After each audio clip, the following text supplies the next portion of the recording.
আসসালামু আলাইকুম বন্ধুরা। আশা করি আপনারা সবাই মহান আল্লাহর রহমতে ভালো আছেন। আপনাদের সবাইকে স্বাগতম আমাদের আজকের নতুন এক্সপ্লেইন ভিডিওতে। আজকে আমরা বিশ্লেষণ করব দুনিয়া টাকার গোলাম নাটকের নতুন পর্ব, যেখানে একের পর এক এমন সব ঘটনা ঘটেছে যা পুরো গল্পের মোড়ই ঘুরিয়ে দিয়েছে। এই একটি পর্বেই রয়েছে গুলিবিদ্ধ গোলামের জীবন মৃত্যুর লড়াই, স্মৃতি ফিরে পাওয়ার পর নতুন রহস্য, প্রিয়া মামুনির অপহরণ, লকার নম্বর 92-এর রহস্য এবং শেহজাদির সামনে আসতে থাকা নতুন শত্রুর ইঙ্গিত।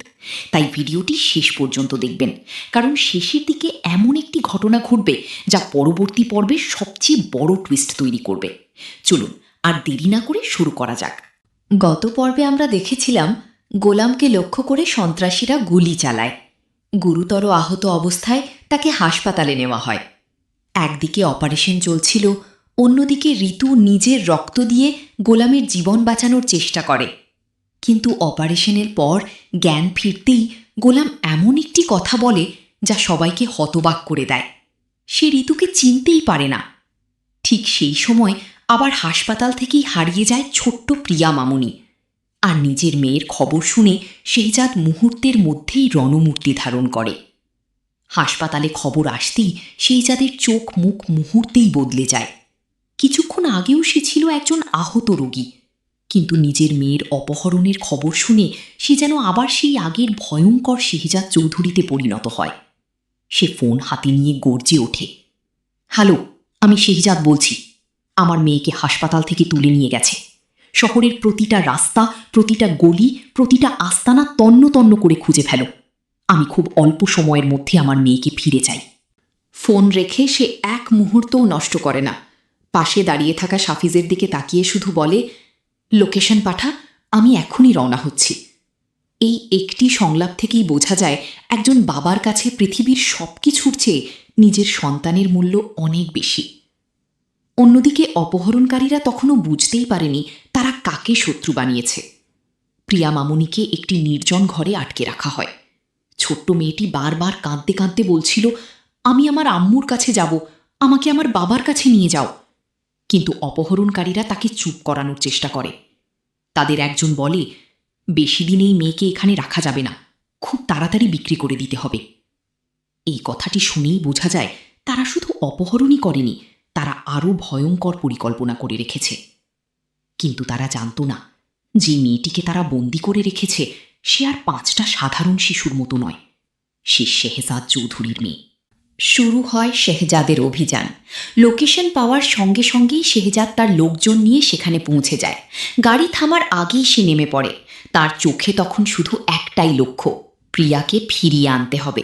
কোনো আলোচনা নয়, কোনো সতর্কবার্তা নয়, সরাসরি আক্রমণ। একের পর এক অপহরণকারী তার সামনে আসে, কিন্তু শেহজাদের সামনে তারা কেউই দাঁড়াতে পারে না। কয়েক সেকেন্ডের মধ্যেই একে একে সবাই মাটিতে লুটিয়ে পড়ে। পুরো দৃশ্যটি এমনভাবে দেখানো হয়েছে যাতে দর্শক আবারও বুঝতে পারে শেহজাদ এখনও আগের মতোই দুর্ধর্ষ। হঠাৎই অপহরণকারী মহিলা রানী আম্মা মেয়েটিকে নিয়ে পালানোর চেষ্টা করে। ঠিক সেই মুহূর্তে শেহজাদ তার পায়ে গুলি করে দেয়। তখন মহিলাটি পড়ে যায় এবং শেহজাদ তার মেয়েকে কোলে তুলে নেয়। শুরু হয় শেহজাদের অভিযান। লোকেশন পাওয়ার সঙ্গে সঙ্গেই শেহজাদ তার লোকজন নিয়ে সেখানে পৌঁছে যায়। গাড়ি থামার আগেই সে নেমে পড়ে। তার চোখে তখন শুধু একটাই লক্ষ্য, প্রিয়াকে ফিরিয়ে আনতে হবে।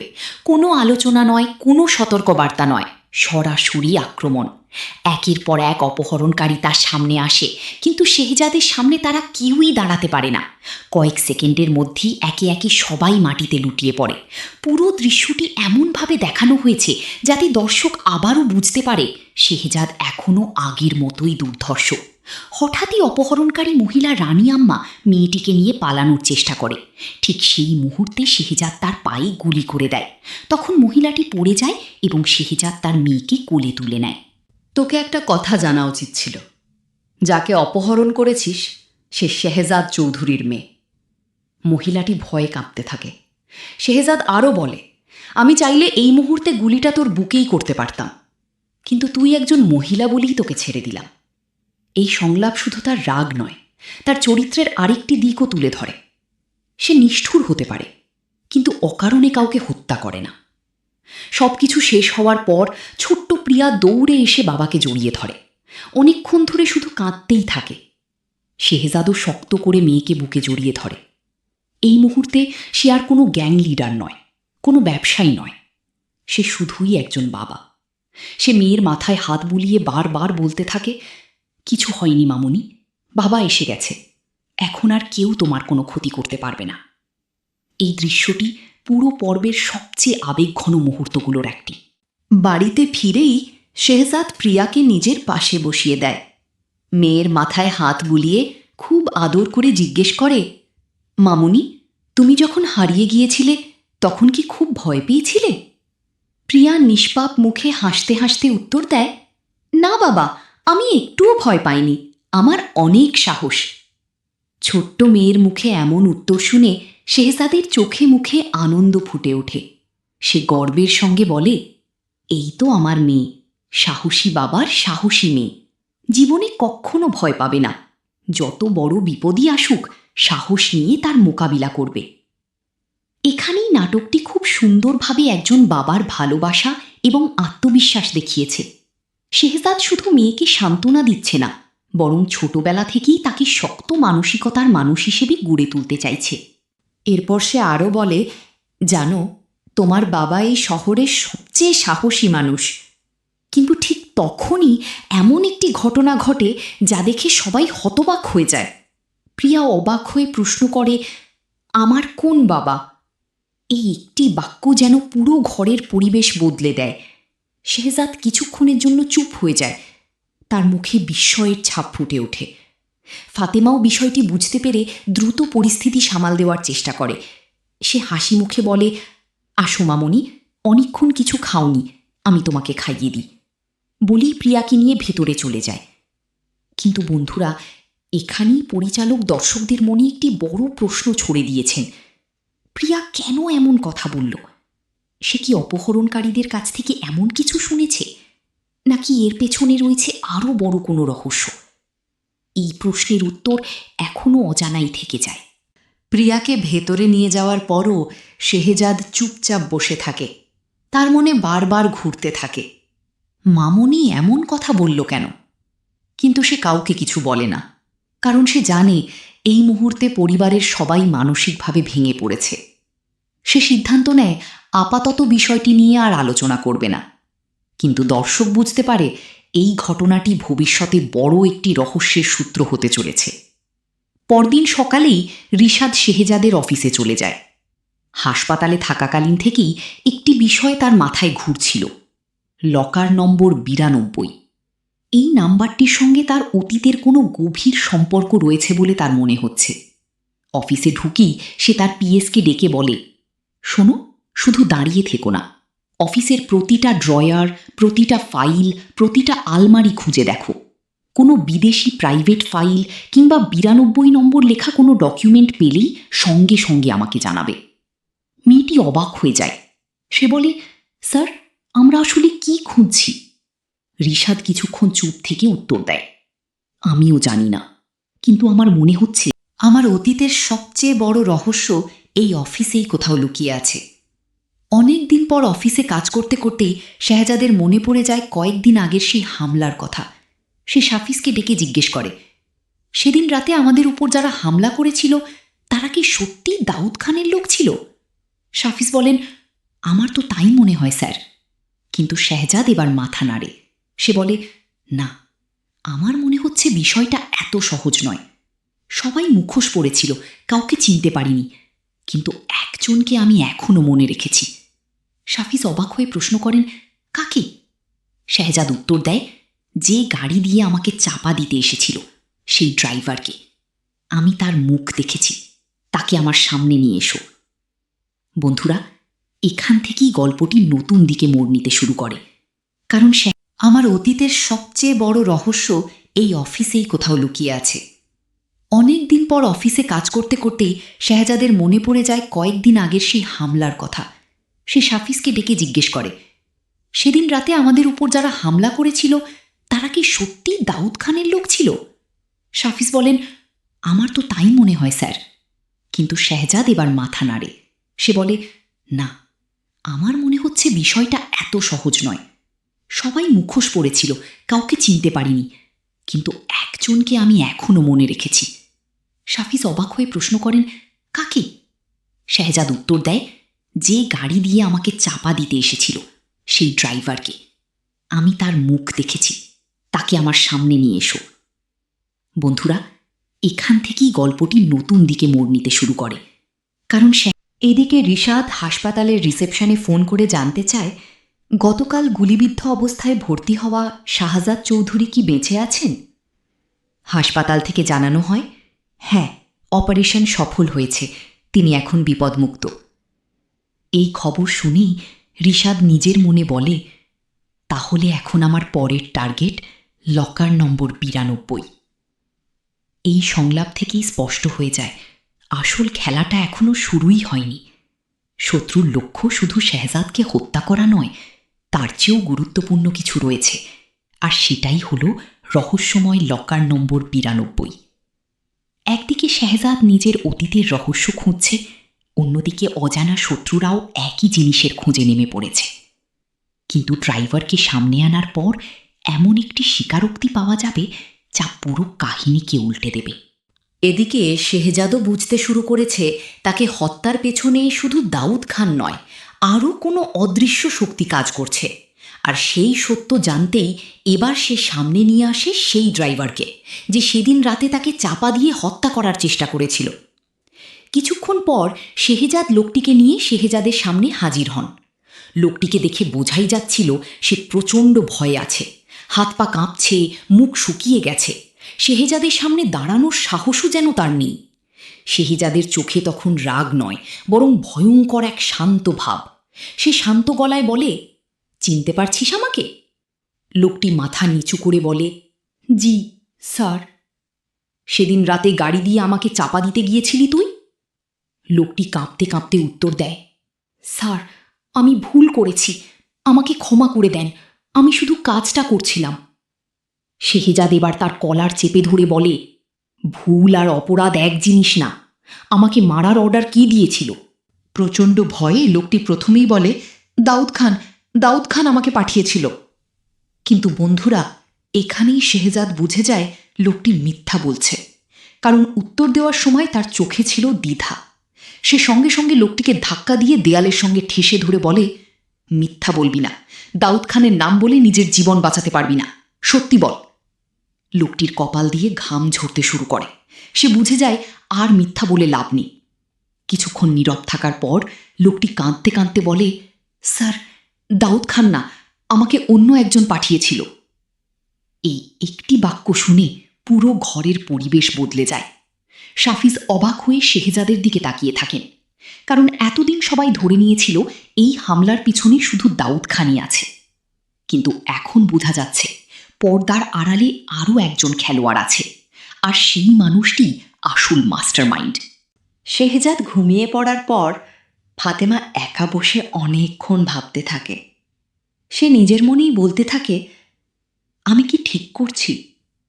আমি কি সত্যিটা লুকিয়ে বড় ভুল করছি?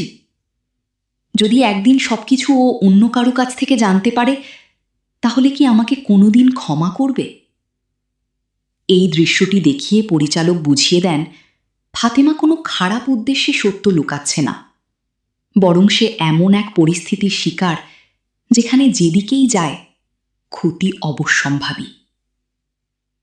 বন্ধুরা, এই পর্বের সবচেয়ে গুরুত্বপূর্ণ বিষয় হল, এখন গল্পে 3টি আলাদা রহস্য একসঙ্গে এগোতে শুরু করেছে। প্রথম রহস্য, লকার নম্বর 92। দ্বিতীয় রহস্য, শেহজাদকে হত্যার আসল মাস্টার মাইন্ড কে। আর তৃতীয় রহস্য, ফাতেমা যে সত্যটি লুকিয়ে রেখেছে সেটি জানলে শেহজাদের প্রতিক্রিয়া কী হবে। এই 3টি রহস্যই খুব শিগগির। ফাতেমা এবার তার শাশুড়ির কাছে গিয়ে বলে, মা, আমি এভাবে সংসার করতে পারছি না, আমার মনে হচ্ছে আমি একটা ভুলের মধ্যে বেঁচে আছি। শেহজাদের মা প্রথমে তাকে বোঝানোর চেষ্টা করেন। তিনি বলেন, তুমি তো সব কিছুই করেছিলে শেহজাদকে ফিরিয়ে আনার জন্য।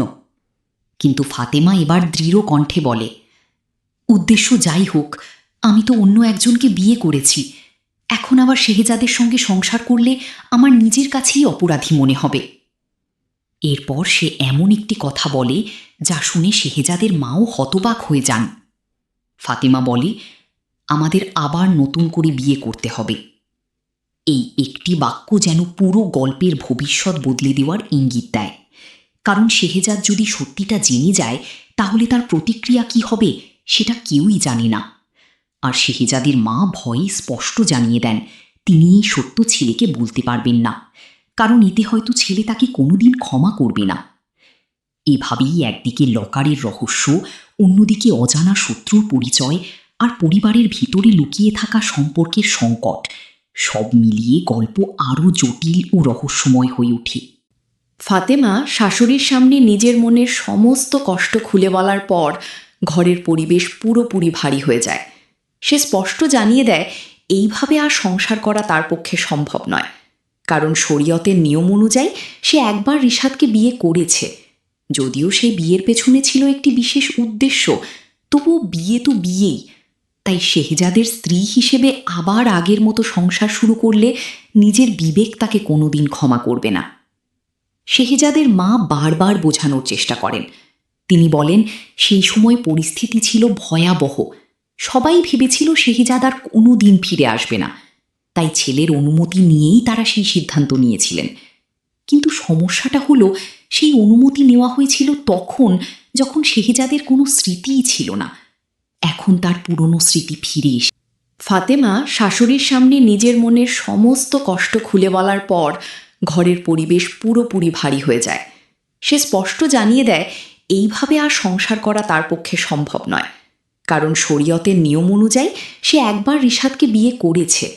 যদিও সেই বিয়ের পেছনে ছিল একটি বিশেষ উদ্দেশ্য, তবুও বিয়ে তো বিয়েই। তাই শেহজাদের স্ত্রী হিসেবে আবার আগের মতো সংসার শুরু করলে নিজের বিবেক তাকে কোনোদিন ক্ষমা করবে না। শেহজাদের মা বারবার বোঝানোর চেষ্টা করেন। তিনি বলেন সেই সময় পরিস্থিতি ছিল ভয়াবহ। সবাই ভেবেছিল শেহজাদ আর কোনো দিন ফিরে আসবে না, তাই ছেলের অনুমতি নিয়েই তারা সেই সিদ্ধান্ত নিয়েছিলেন। কিন্তু সমস্যাটা হলো সেই অনুমতি নেওয়া হয়েছিল তখন যখন শেহজাদের কোনো স্মৃতিই ছিল না। এখন তার পুরনো স্মৃতি ফিরে এসে ফাতেমা কাঁদতে কাঁদতে বলে, মা, আমি মিথ্যার উপর দাঁড়িয়ে সংসার করতে চাই না। সত্যিটা একদিন না একদিন ওকে জানাতেই হবে। কিন্তু শেহজাদের মা ভয়ে কেঁপে ওঠেন। তিনি বলেন, আমি যদি নিজে গিয়ে বলি তোর অবর্তমানে আমি তোর স্ত্রীকে অন্য একজনের সঙ্গে বিয়ে দিয়েছি, তাহলে শেহজাদ হয়তো আমাকে কোনোদিন মা বলেই ডাকবে না। এই কথার পর দুজনেই নিশ্চুপ হয়ে যান, কারণ দুজনেই জানেন সত্য লুকিয়ে রাখা যত কঠিন, সত্য প্রকাশ করা তার চেয়েও ভয়ঙ্কর। ঠিক সেই সময় একজন বিশ্বস্ত লোক ফোন দেয়। স্যার, আপনি এতদিন দুবাইয়ে ছিলেন না। এই সুযোগই ইবনে খলিল আপনার ব্যবসার দখল নিয়ে নিয়েছে। এখন সবাই ওর কথাই শুনছে। এই খবর শুনে শেহজাদের মুখের রং মুহূর্তেই বদলে যায়। তার চোখে মুখে ফুটে ওঠে প্রতিশোধের আগুন। সে ধীরে ধীরে উঠে দাঁড়িয়ে বলে, আমি বেঁচে থাকতে আমার জিনিসে অন্য কেউ হাত দেবে?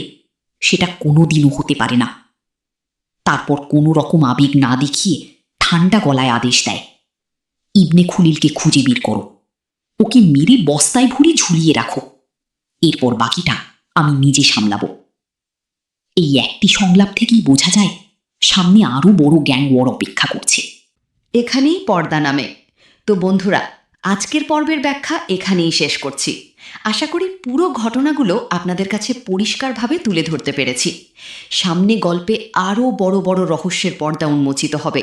শেহজাদ কি জানতে পারবে লকার নম্বর 92-এর গোপন রহস্য? ফাতেমা কি সত্যিটা শেহজাদের সামনে স্বীকার করবে? আর পর্দার আড়ালে থাকা সেই আসল ষড়যন্ত্রকারী কে? এইসব প্রশ্নের উত্তর জানতে অবশ্যই পরবর্তী পর্বটি মিস করবেন না। ভিডিওটি যদি ভালো লেগে থাকে তাহলে একটি লাইক দিন, আপনার মতামত কমেন্টে জানাতে ভুলবেন না। আর এমন নাটকের বিস্তারিত এক্সপ্লেন নিয়মিত পেতে আমাদের চ্যানেলটি সাবস্ক্রাইব করে পাশে থাকা বেল আইকনটি অন করে রাখুন। সবাই ভালো থাকুন, সুস্থ থাকুন। আল্লাহ হাফেজ।